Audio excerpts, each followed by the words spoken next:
Good morning, YouTube land. Prepare for the future.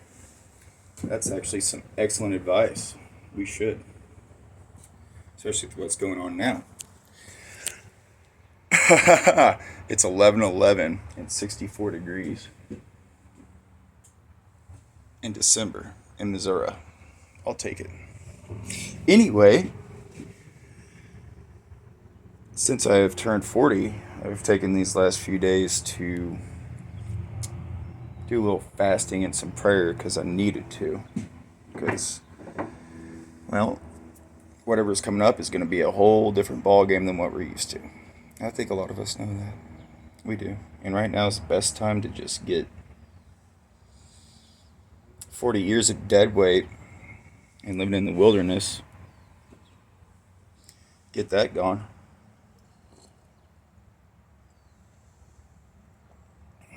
I like that guy. He's right. So I got examples. Made a little video about number 40. What's the relative, or how's it relative today and in life? Ask people if you're going through your 40 moment. I'm sure a lot of you have. But some of it came down to this. Moses used a staff. Elijah used a sword. And David used a rock. Nowadays, pardon me, let me show my high point here. We have rocks as well. And I do believe that there will be a time, probably not in the too distant future, that we're going to have to use those. A pawn, this is one of the most powerful pieces on a chessboard, is a pawn. Because it can overtake any single piece on that chessboard when put in the right position. Just remember that. If you feel like you're just a pawn here, there's great significance in that. But also, so Moses, Hebrews, Israelites, whatever you want to say, they're out in the wilderness 40 years. And it does. I believe it takes heart condition. And sometimes you're going to struggle with that heart condition, because if we read about the account of Elijah, then we'll see he had a moment. Okay? And then if we read about David using a stone that was not cut by man's hands, what's the significance of that? Well, think about Christ being that one stone to take Goliath out, and then using Goliath's own sword to finish the job.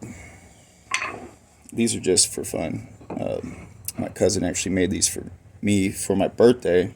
Another buddy of ours cut this huge walnut tree down, so that's pretty cool. Cycle of life, it's here. They're not finished yet. Still got some stuff to do. But with that being said, something has changed in you. Well, taking my 40 years of not living to the Father's will, and I'm going to walk like Joshua into that promised land. That's what's changing. And I'm taking this wholeheartedly seriously, spiritually seriously. Because Dad said there's no options here, son. I've been awful. I have said some mean things. I've been a mean person a lot of times in life. And that was some of the darkness that I no longer ever want to be associated with, nor be myself in any way, shape, or form, because that's not a good, proper example. So at 40, I am starting this off different. Because what I was doing in the past, whether I'd quit drinking for years or that, my heart condition just wasn't correct. Because whenever stuff got a little different, high pressure and all that. I still ran back to that junk as a solution. That doesn't mean I can't have a drink or two with a friend and we can have a good time over a fire. That's not the case. It's I cannot drink hard alcohol when I'm by myself in pain, haven't slept right for weeks, or even that whole week. I mean, I start getting too much up in here, and that's not a good place to be whenever those thoughts or spiritual whispers start hitting.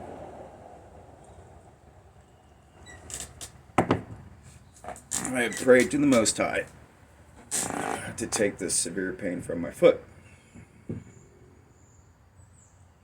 That took a while. I have a brother in Christ who I appreciate deeply.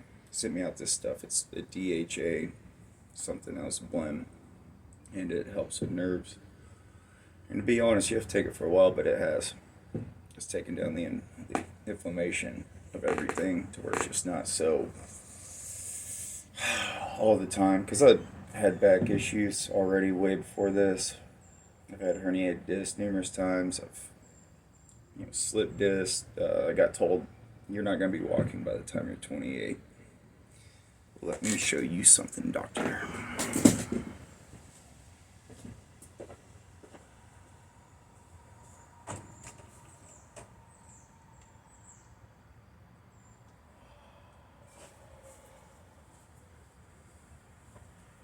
Probably wouldn't be doing that at 40 either. But here we are. So, a little bit of hopefully encouragement to you all who are going through your 40 stage in the wilderness. The Most High loves you. If He's using me to call you back home, then please take heed to that. If He's using you to go out and reach out to others, take heed of that as well. If He's just asking you to improve these things in your life, take heed of all these things. Because it's all good, because it comes from Him. He is the good, not us.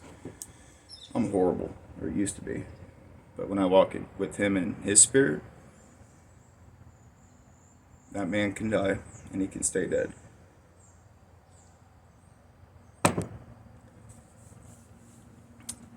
And that's up to me. I'm making that choice if that's how I want it. That's why this year is going to be different. Now, to get to dreams, I'm going to share a couple dreams with y'all. One I had, it was actually my birthday night, sober. I haven't done anything and just had a dream of people running. And it's like being in the crowd of them. And they're all running this way, and I'm walking that way.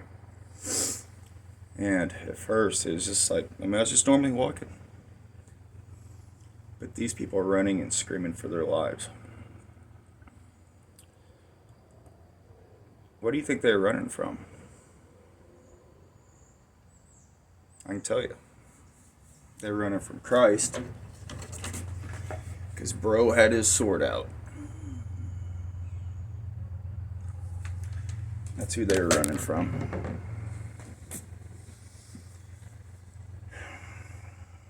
That bothered me. Because, man, we should be running to Him, not away from Him. But obviously, this platform and all this, hey, it's going to take all your attention that you give it. I don't believe in selling your soul to Satan, necessarily. But you can give him your time. And he'll blackmail you in to giving you, or giving him, your time. He will do that, as we see with nation states worldwide going on nowadays. What a coincidence, huh? Where's the list, Lebowski? You know who's on it, then that should tell you everything. It was a setup from the get-go.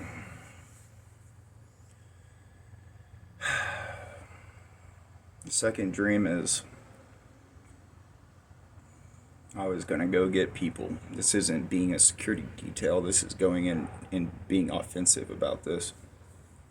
I was going and getting people, taking them to a place that's not your business. And first I thought the dream, I was like, that's just a dream. Well, then one person calls me and it's like, hey bro, how's it going? You know, he tells me about that and I didn't say anything. I was like, that's crazy. He said that I came and he seen me in a dream going and getting people, which is odd for him because a lot of people don't dream like that. So that's a little weird. Then the second bro calls and says he had seen me going and getting people. I didn't say anything at that point, but in my mind I was like, what a coincidence. And then the third person calls me or hits me up and is like, hey, well, my friends growing up and her and I were in that chosen gifted program. My mom did not want me in that, so I wasn't in that as much as others because I don't know, maybe that's the Father using her to protect me on that one.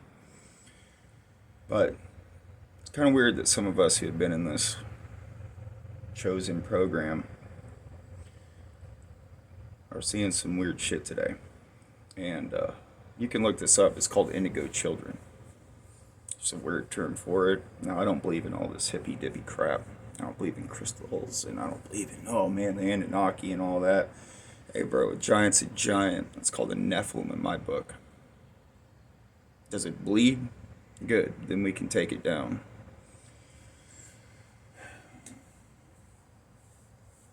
But that third one, when she let me know that, I was like, okay, this is really weird. Because you're the third person. Because God has some weird thing about threes and sevens in my life. And then, over the last few days, it has really hit home. What do you do when a dream becomes a reality? So that's been on the spirit lately.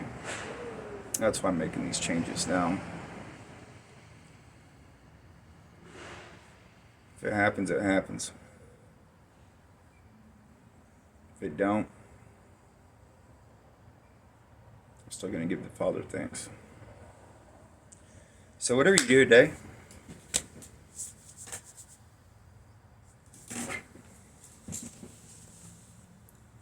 prepare for the future now. Peace and blessings. And yes, I am definitely a work in progress.